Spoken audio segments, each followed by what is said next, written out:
হযরত ইব্রাহিম বিন Adham রাহমাতুল্লাহ আলাইহি এই স্বপ্ন যখন দেখলেন, ঘুম ভেঙে গেল তার।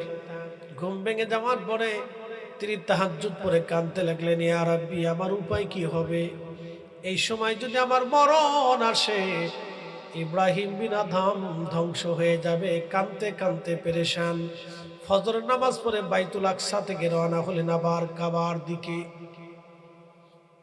হেরেমের দিকে রওনা করে আরো 1 মাস সফর করে করে পথ ক্লান্তি হয়ে সেই মক্কার খেজুরের দোকানদারের কাছে আসলেন। এসে দেখতেছে একটা বালক, একটা যুবক ওই দোকানদার বসা। সালাম দিয়ে বললেন, বেটা, এইখানে না 2 মাস আগে একজন মুরব্বী ছিল? বাবা, এখানে না একজন মুরব্বী লোক ছিল, খেজুর বিক্রেতা। যুবক ডাক দিয়ে বলতেছে, হ্যাঁ হুজুর, এই যুবক বৃদ্ধ লোকটা ছিলেন আমার আব্বা জান, তিনি মারা গেছেন আজকে 1 মাস হলো। আমি এখন এই খেজুরের দোকানদারের মালিক, আমি তার সন্তান, এখন আমি দোকান চালাই। ইব্রাহিম বিন আদহাম রাহমাতুল্লাহ আলাইহি বলতেছে, বেটারে, 2 মাস আগে তোমার আব্বার কাছ থেকে 1 খেজুর কিনেছিলাম। 2টা খেজুর বেশি যাওয়ার কারণে আজকে 2 মাস হলো। আমার কোনো দোয়া, কোনো ইবাদত আল্লাহর দরবারে কবুল হয় না রে বেটা। আমি দিনহীন মুসাফির, আল্লাহর হস্তে আমারে মাফ করে দাও। ছেলেটা ডাক দে বলল, হুজুর ক্ষমা করে দিবেন, আপনি যখন খেজুর কিনেছিলেন তখন এই দোকানদারের মালিক ছিল আমার আব্বাজান, ওয়ারিশ সূত্রে এই দোকানের মালিক এখন আমি নিজে। কিন্তু হুজুর, যখন আপনি খেজুর কিনেছিলেন তখন এই দোকানের ওয়ারিশ ছিলাম আমি নিজে, আমার ছোট্ট বোন এবং আমার মা। হুজুর, আমি আমার অংশ মাফ করতে পারবো, আমার বোনের অংশ, মায়ের অংশ ক্ষমা করার অধিকার আমার নাই। একসাথে জোরে বলবেন আল্লাহু আকবার। তেলের গাড়ি তেলে চলে,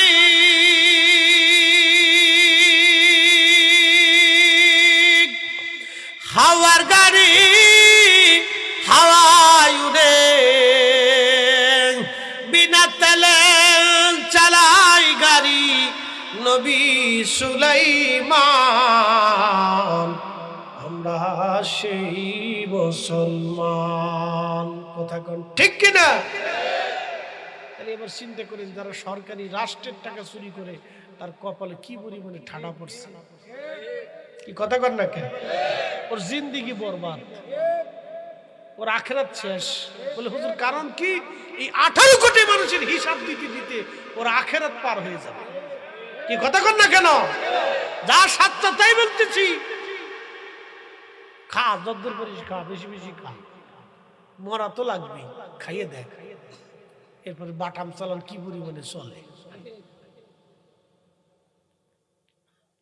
এই জন্য দেখবেন হেতারা ঘুমাইতারে না, হেতারা বোতল সার মুড়িত,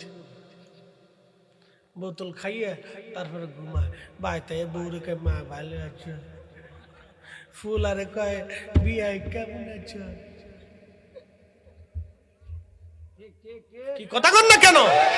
আল্লাহর কসম করে বলি, যারা মানুষের হক নষ্ট করে, গরিবের চোখের পানি ঝরায়, তাদের ঘুম আল্লাহ চোখ থেকে কেড়ে নিয়ে যায়। ও ঘুমাইতে পারে না, কারণ সে বহু মানুষের ঘুম কেড়ে নিচ্ছে।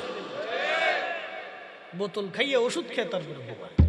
যদি বিশ্বাস না করেন, গুলশান বনানী ভালো ভালো গ্রেপ এলাকায় ঘুরে দেখেন, ঘুমাইতে পারে না।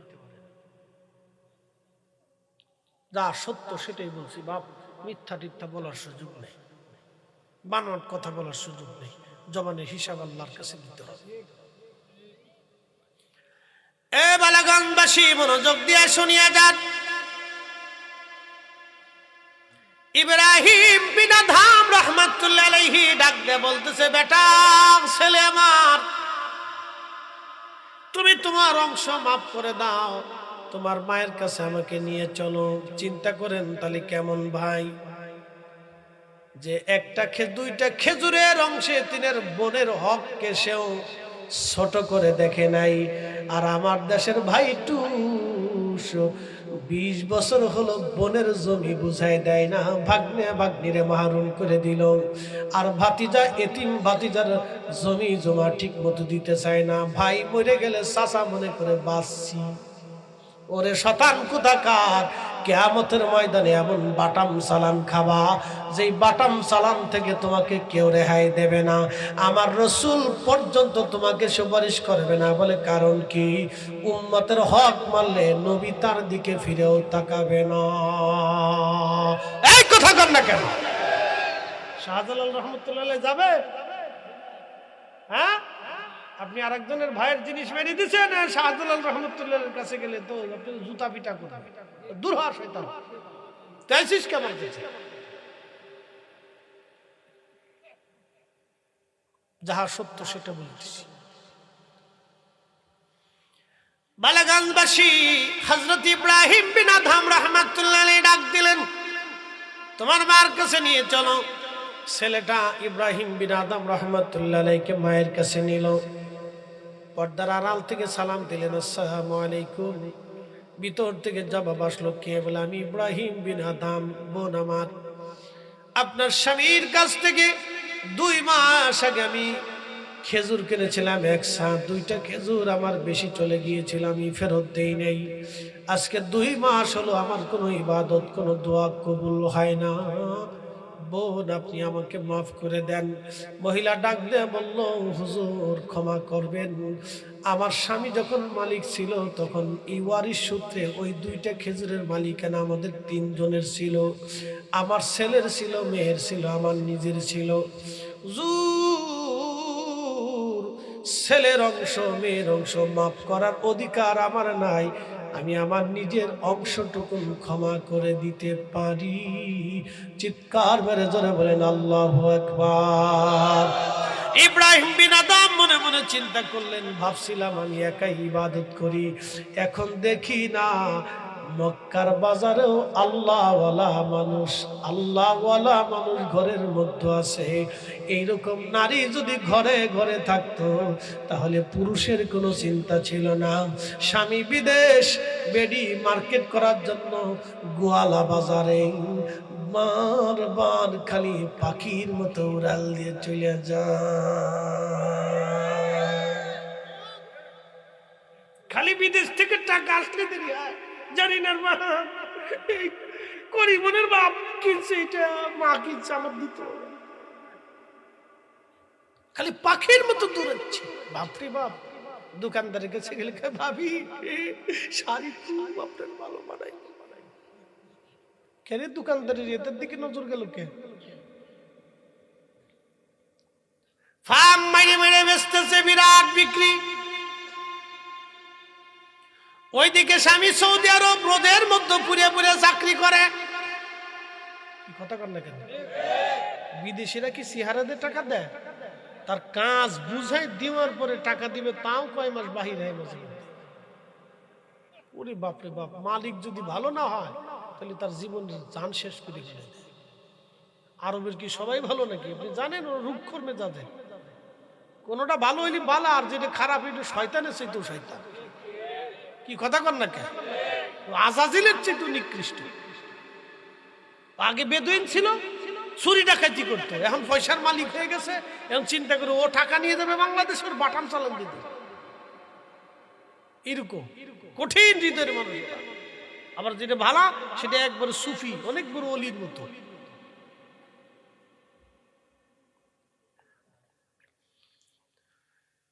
বন্ধু মনোযোগ দিবেন, নারী তো নারী। আর আমার দেশের বেডি ফুচকা খাওয়া বেডি, চটপটি খাওয়া বেডি। কি কথা কর না কেন? ফুচকা চটপটি খাওয়া বেডি। হযরতে ইব্রাহিম বিন আদহাম রাহমাতুল্লাহ আলাইহি চিন্তা করে, বাপরে বাপ, আমি ভাবছিলাম আমি বুঝি বুজুর্গ, দেখি কেমন দোকানদার, সে তার স্ত্রীকে কিভাবে বুঝিয়েছে, সন্তানকে আমানতের প্রতি কিভাবে দায়িত্ব দিছে। নবী বলতেন, উম্মত কিয়ামতের আলামত শুনে যাও, ওয়াদাউল আমানা, আমানত ধ্বংস হয়ে যাবে, আমানত মরে গেছে। আজকে আমানত দুনিয়াতে নাই। বিশ্বাস না করলে টাকা হাওলাত দিবেন, আর নয় দোকানে বাকি দিবেন, তাহলে বুঝবেন আমানত কারে কয়। তাইলে বুঝবেন আমানত কারে কয়। আর টাকা যদি পারেন তো 500 টাকার 2 খান নোট এই বালাগঞ্জের বাজারে একবার ফেলাই দিয়ে দেখবেন, তাহলে বুঝবেন যে আমানত কারে কয়।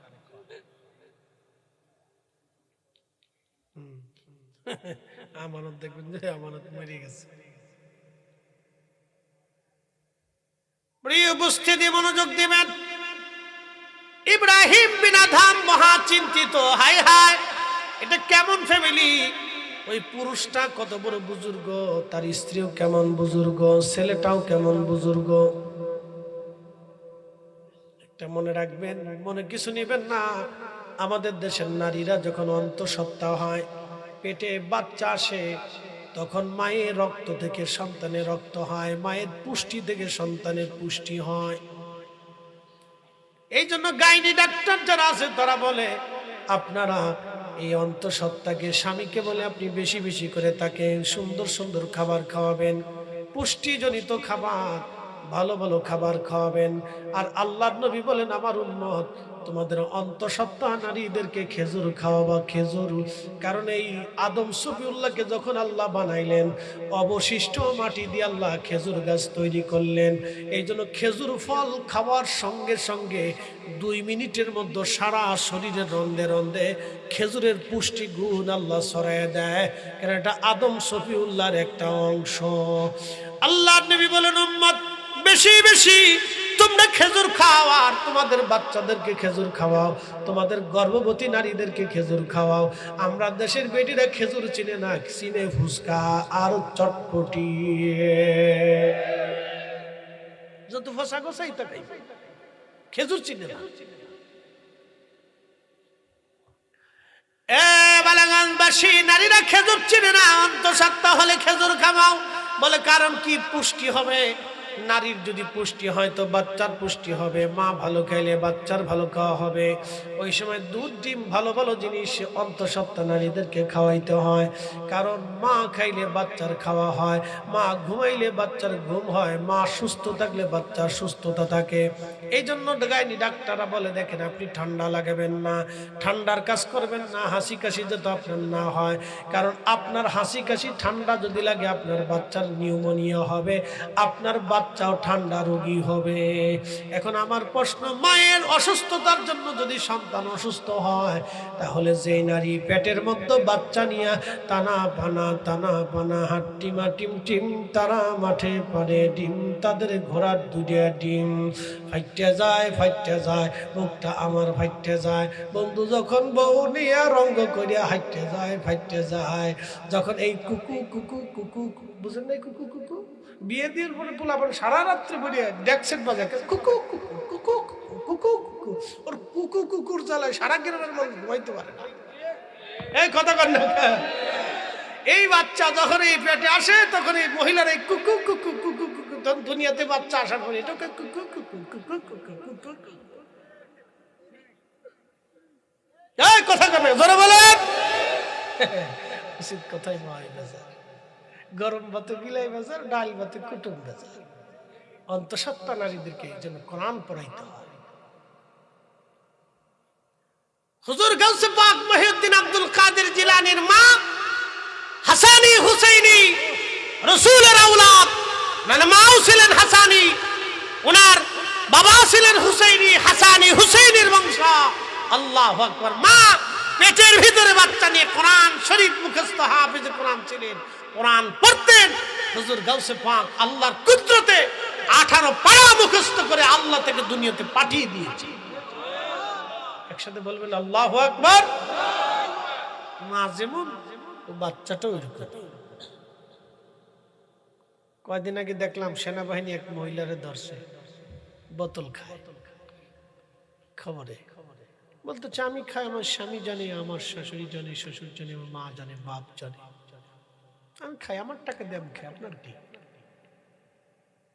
বিড়ি খা, আপনার কি? আমার স্বামী জানে, আমি খাই, বোতল খাই। এই বেডি যার কপালে পড়ছে, ওর কপালের মতো কপাল দুনিয়া তার একটাও নাই। বাংলাদেশের একবার সেরা কপাল বেড়া।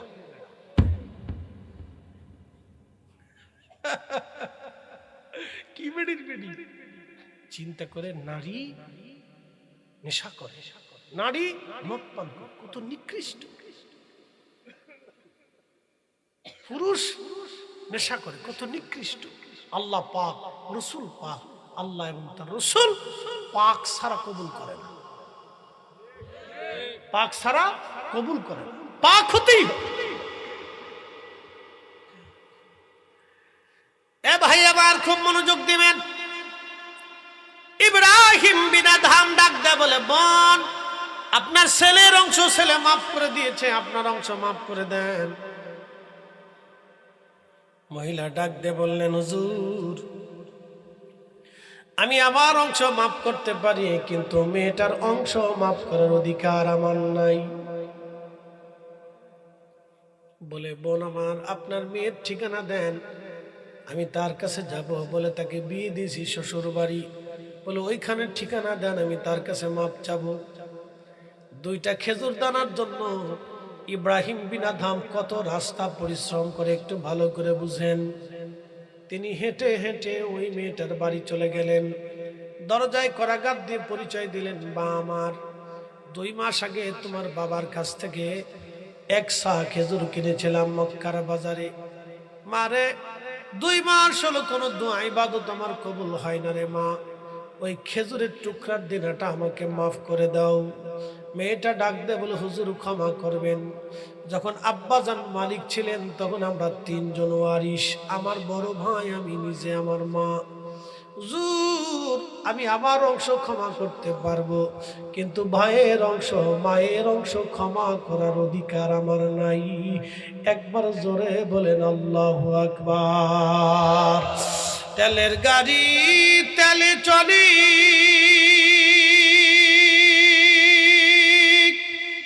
হাওয়ার গাড়ি হাওয়ায় উড়ে, বিনা তেলে চালায় গাড়ি নবী সুলাইমান।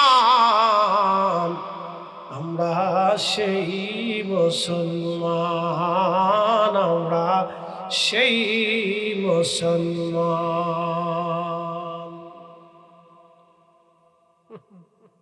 ইব্রাহিম বিন আদহাম রাহমাতুল্লাহ আলাইহি ক্ষমা হওয়ার পরে বলতেছে, মারে তোমার অংশ মাফ করো, তোমার ভাইয়ের আর তোমার মায়ের অংশ মাফ হয়েছে। 2 রাকাত নামাজ পড়ে তাড়াতাড়ি সেজদার মধ্যে পড়ে গেল, ইয়া রাব্বি আপনি আমার ক্ষমা করেন, আল্লাহ ভুল হয়ে গেছে। মুসলমানরা এই হিসাব যদি করেন তাহলে আমরা মুসলমানের তালিকার ভিতরে পড়ি না। কথা ঠিক আছে না ভাই? আমরা কেউ মুসলমানের তালিকার ভিতরে পড়ি না। যদি আল্লাহ মাফ না করে তাহলে আমাদের আর উপায় নাই। যদি আল্লাহ ক্ষমা না করে, ক্ষমার আশায় বসে আছি, ক্ষমার আশায় বসে আছি। এই জন্য বেশি বেশি বেশি বেশি বেশি ইস্তিগফার করা, দোয়া করা। আজকে তো এগুলো বন্ধ করে দিছি, আজ বন্ধ হয়ে গেছে। এই আমার দিকে তাকান, মুসলমানের ঘরে কোরআন খতম হবে। মুসলমানের ঘরে কোরআন খতম না হলে কি হিন্দুর ঘরে কোরআন খতম হবে? বৌদ্ধ, খ্রিস্টান, নাসারা, শিখ, জৈন, মাজুসি, নাস্তিক, আল্লাহর কোরআন তো মুসলমানের ঘরেই তেলাওয়াত হবে। কথা কন না কেন? এই জায়গাটা ট্যাগ লাগিয়ে দিল বেদাত। মুসলমান কোরআন খতম দেওয়া, বাড়িতে কোরআন তেলাওয়াত বন্ধ করে দিল। লাভ হয়েছে কার? শয়তানের। মুসলমান বাড়িতে কোরআন খতম বন্ধ করে দিল। প্রশ্ন রাখবেন ফরিদে হুজুর, কোরআন খতম বাড়িতে হলে লাভ কি?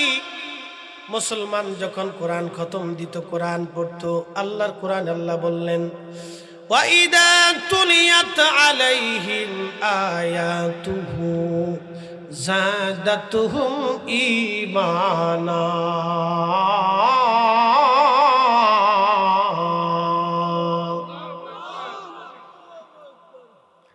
যখন কোরআনের তেলাওয়াত হবে ইমানদারদের কলিজার ভিতরে, তখন ঈমান বৃদ্ধি পাইতে থাকবে। যাদাতুহুম ঈমানা। মুসলমানের ঘরে ঘরে ঘরে ঘরে কোরআন তেলাওয়াত দরকার। যখন ঘন ঘটা করে কোরআনের তেলাওয়াতের ইন্তজাম হবে, হাফেজে কোরআনরা যাবে, উলামায়ে কেরাম যাবে, কোরআন খতম বাড়িতে হবে। তখন ওইখানে আল্লাহর কোরআনের তেলাওয়াতের কারণে ওই বাড়ির আশেপাশে যারা কোরআনের তেলাওয়াত শুনবে তাদের অন্তরে ভালো লাগবে, ভালো লাগবে।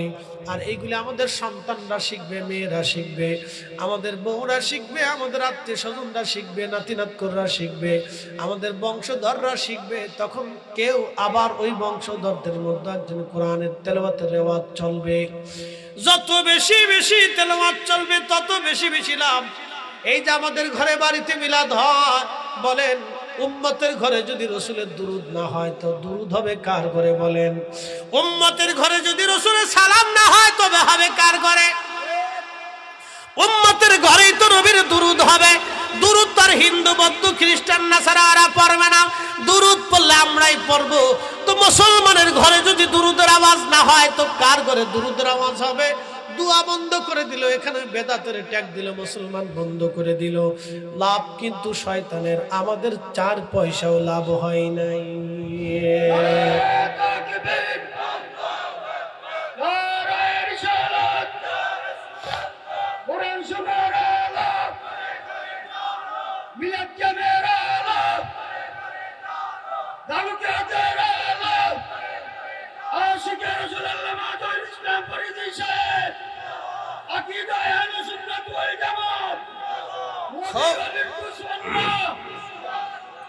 খুব মনোযোগ দিবেন। কোরআনের তেলাওয়াত হবে, নবীর দুরূদ শরীফ হবে, সালাম হবে, মুসলমানের ঘরে ঘরে ঘরে ঘরে হবে। আল্লাহর নবী বলেন উম্মত কবর, ঘরকে কবর বানায়ও না, ঘরকে কবর বানায়ও না, ঘরকে কবর বানায়ও না। মুসলমানের ঘর থেকে এগুলি বন্ধ হয়ে যাওয়ার কারণে আজকে মুসলমান স্টার জলসা জি বাংলা এই ইউটিউব চ্যানেল নাটক ফাটক গাবি যাবি ফেসবুকের মধ্যে পড়ে থাকে। আমার দেশের যুবক যুবতীরা ফেসবুক টিপে, ফেসবুক চালায়, ফেসবুক ঘরে ইউটিউব দেখে, এটা দেখে সেটা দেখে, হাবি জাবি নিয়ে তারা পড়ে থাকে। এই জন্য আমি মনে করি বাংলার ঘরে ঘরে, মুসলমানদের ঘরে ঘরে আল্লাহর কোরআনের তেলাওয়াত এবং নবীর দুরুদ সালাম মিলাদ কিয়ামের দরকার। কথা কন না কেন? ঠিক কিনা? ঘরে ঘরে শয়তান তারাকে জন্য এগুলি প্রয়োজন। বেদাতের ট্যাগ দিছে শয়তান, বেদাত শয়তানের আজকে লাভ হয়ে গেল। শয়তান কয় আমি যা পারিনি তোরা তা করে দিছিস, যা। মন খারাপ করেন আর বেজার হন আর খুশি হন, কিছু করার নাই। আল্লাহ কোরআন আল্লাহ ফয়সালা দিছে, فمن يعمل مثقال ذرة خيرا يره। অনুপরিমাণ নেকের কাজ যদি করো তারপরও তুমি বেনিফিট পেয়ে যাবা। অনুপরিমাণ যদি তুমি করো তারপরও বেনিফিট পাবা। অনুপরিমাণ নেকের কাজ যদি করো তারপরও বেনিফিট পাবা। মিলাদ হয়ে গেল, দোয়া হবে। বলেন কি হবে? একসাথে বলে। আজকে মসজিদ থেকে দোয়া উঠাই দিছে, বেদাতের ট্যাগ দিয়ে বলো নামাজের পরে দোয়া বন্ধ, বেদাত। মুসলমান এখন ভয় পায়, অনেকেই দোয়া করে না। আচ্ছা বলেন তো আমরা দোয়া করি কার কাছে? একসাথে বলেন কার কাছে? দোয়া করব কার কাছে? আল্লাহর কাছে চাবো না তো চাবো কি মা দুর্গার কাছে? হ্যাঁ, গণেশের কাছে, ঠাকুরের কাছে, কার্তিকের কাছে, কালীর কাছে, শিবের কাছে? তো চাবো তো আল্লাহর কাছে। তা আমি আল্লাহর কাছে চাইলে হাত বাড়াইলে বেদাতের ত্যাগ, তার মানে বোঝা গেল শয়তান যেটা পারে না সেটা ও করিয়ে দিচ্ছে। কথা কর না কেন?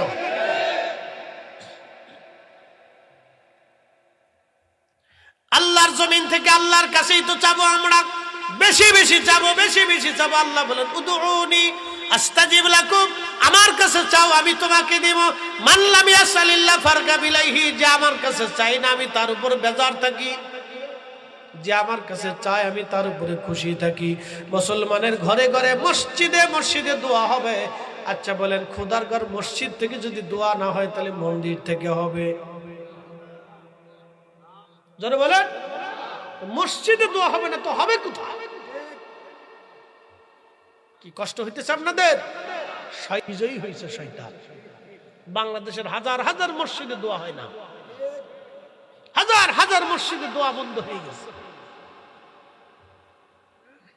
বেদাতের ট্যাগ দিয়ে বন্ধ করে দিচ্ছে। মনে করছে আমরা বিরাট কিছু করে ফেলছি। এই পর্যন্ত আজ পর্যন্ত একটা পতিতলে বন্ধ করতে পারে নাই, কিস্তির দোকান বন্ধ করতে পারে নাই, সুদের কারবারি বন্ধ করতে পারে নাই, এই দুর্নীতি চুরি ডাকাতি বন্ধ করতে পারে নাই। উনি এসে মিলাদ বন্ধ করতে, দোয়া বন্ধ করতে, কোরআন খতম বন্ধ করতে, উনারে আল্লাহ মনে হয় এর লেগেই বানাইছে।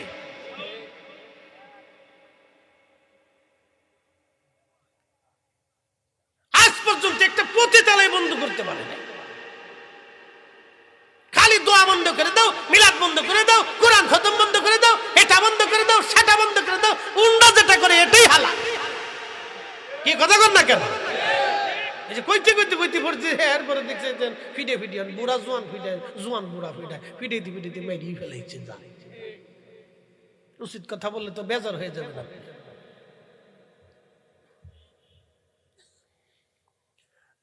মুসলমান খুব মনোযোগ দিবেন, কষ্ট হচ্ছে আপনাদের?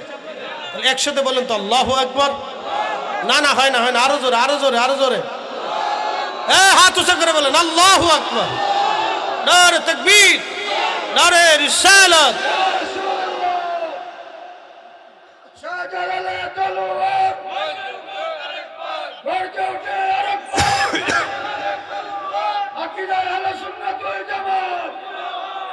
বন্ধু খুব মনোযোগ দিবেন, হাজিরিন সময় কম, কথা বেশি, অনেক লম্বা কথা। হাজিরিন ভালো করে শুনে যান। আপনি বেদাতের ট্যাগ দিয়ে বন্ধ হয়ে গেল, কারো লাভ হলো না, শয়তানের লাভ হলো, লস হয়ে গেল আমার মায়ের, আমার বাবার। কোরআন খতম হলে বাবা মার জন্য দোয়া হতো, ঘরে মিলাদ শরীফ হলে বাবা মার জন্য দোয়া হতো, এরপরে তাবারক হবে, খাওয়া দাওয়া। এখানেও ট্যাগ হলো, মিলাদের তাবারককে পায়খানার সাথে তুলনা দেওয়া হলো। আল্লাহ রিজিক নবী বলেন, উম্মত তোমরা যদি পারো তাহলে একটা খেজুর খাওয়াইয়াও তোমার ভাইকে জাহান্নাম থেকে বাঁচার চেষ্টা করো। খুব মনোযোগ দিবেন। একটা কুকুর জিহ্বা বের করে হাঁপাইতে হাঁপাইতে হাঁপাইতে হাঁপাইতে রাস্তা দিয়ে চলে যায় একজন পতিতা নারী, যে টাকার বিনিময়ে নিজের দেহকে পুরুষের কাছে বিলায় দিত টাকার জন্য। বুঝতে পারতেছেন কত পুরুষের শয্যাশী সে হয়েছে, তার জীবনে কোনো হিসাব নাই। আন্দা গান্দা পচা দুর্গন্ধ একটা নারী, কত পুরুষের শয্যাশী হয়েছে তার কোনো হিসাব নাই। টাকার জন্য নিজের দেহকে বিক্রি করেছে পুরুষের কাছে। ওই নারীটা কাস্টমারের জন্য দাঁড়িয়েছে, এক পতিতা নারী। দেখে কুকুরের জিহ্বা বের হয়ে গেছে, কষ্ট হচ্ছে। তার পায়ের মধ্যে চামড়ার মোজা ছিল, এই চামড়ার মোজাটা খুলে ওই পতিতা নারী কুয়ার ভিতর থেকে পানি উঠাইয়া এই কুকুরটাকে পানি পান করানোর পরে কুকুরের কলিজা ঠান্ডা হলো। একটা কুকুর ভিতরেও না পাক, বাইরেও না পাক। যে পানি পান করাইলো সেও না পাক, কারণ সে পতিতা নারী। কথা বল না কেন? যারে পান করাইলো সেও না পাক, কিন্তু আল্লাহর সৃষ্টি এই মহৎ কাজটা আল্লাহর কাছে বড় পছন্দ হয়ে গেল। আল্লাহর নবী সহিহ বুখারীতে বলতেছেন, এক পতিতা নারী কুকুরকে পানি পান করানোর জন্য আল্লাহ দয়ার কারণে আল্লাহ এই পতিতা নারীর জীবনের সব জেনার গুনাহগুলি মাফ করে দিয়ে আমার আল্লাহ তার জান্নাতি জান্নাতি জান্নাতি বানায়া দিল। এখন প্রশ্ন, কুত্তাকে পতিতা নারী পানি পান করানোর জন্য যদি আল্লাহ এত গুনাহ তার মাফ করে দেয়, তাহলে আল্লাহর বান্দারা আমার বাড়ি মেহমান, আমি তাদেরকে দাওয়াত করেছি, আমার তারা মেহমান, আমি মেজবান, তাহলে আল্লাহর বান্দারা আমার বাড়ি থেকে দোয়া করবে কিন্তু খাবার খাবে না। তা কি করে হয়? আমরা খাবার খাওয়াইয়া, তাবারক খাওয়াইয়া, জিলাপি মিষ্টি খাওয়াইয়া আমরা হয়ে গেলাম বেদাতি, আর পতিতা নারী কুকুরকে পানি পান করা হয়ে গেল জান্নাতি। এত বড় বেদাতের ফতোয়ার গোষ্ঠী কিলাই যতদিন বাইচে থাকবো মিলাদ পড়াইয়া মানুষকে খাবার খাওয়াবই। কথা কন না কেন?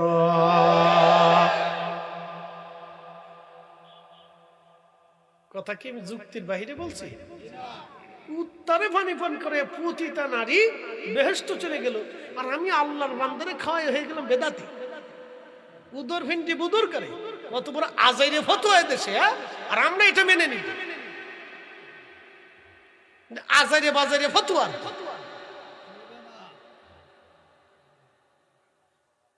কথা কি কষ্ট হচ্ছে আপনাদের?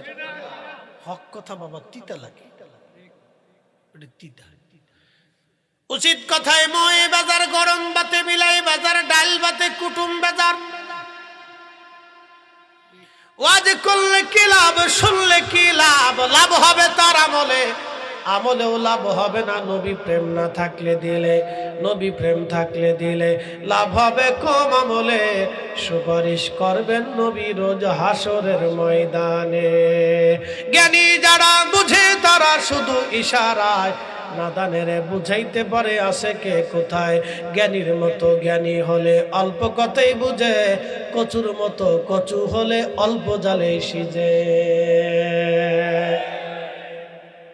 দোয়া চলবে? হ্যাঁ জোরে বলেন, দোয়া চলবে? কোরআন খতম চলবে? মিলাদ মাহফিল চলবে? ও ফতোয়া দিয়ে বন্ধ করার সুযোগ আমাদের কাছে। আমরা সুন্নিরা যতদিন বেঁচে থাকবো ততদিন করব। যার ভালো লাগলি করলে করলো, না করলে না করলো। ও ছাতা দিয়ে আমাদের কিচ্ছু যায় আসে।